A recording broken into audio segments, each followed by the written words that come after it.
A series of planets touches off Pluto at the very, very end of Capricorn.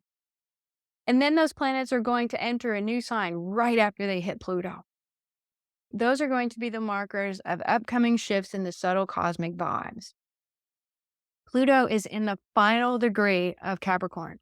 In astrological jargon, we call that the anaretic degree. It just means it's the last degree.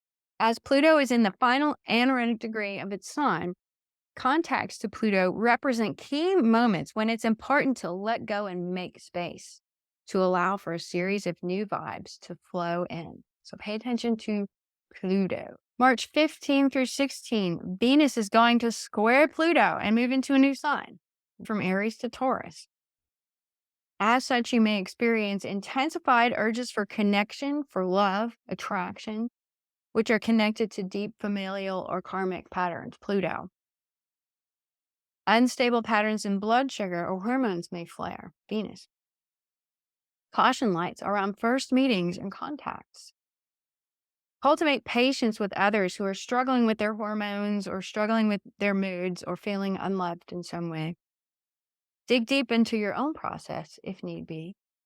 And set aside your taxes for a couple of days. Venus square Pluto is generally not a good time to be working on numbers and financial things in banking. There are better days coming up just ahead of here. March 16 through 20 is an easier vibe as Venus moves into Taurus and immediately moves into a sextile with Saturn in Pisces. Venus has moved away from Mars-ruled Aries and into her own rulership, Taurus, shifts the relationship vibe into an easier place where things flow more readily. The Sun and Mercury moving out of Pisces and into Aries shifts the vibe towards clarity, motivation, and independent action.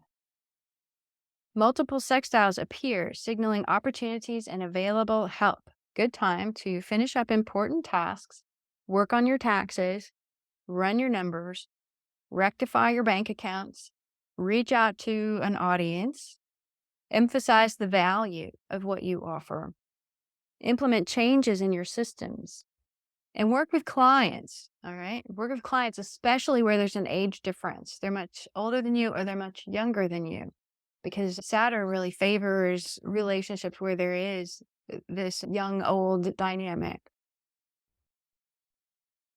Cancel services and subscriptions you don't need anymore. Saturn encourages us to scale back and consolidate.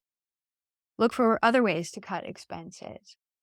Look for solutions to your biggest problems. And look for opportunities to use intuition in practical, everyday ways.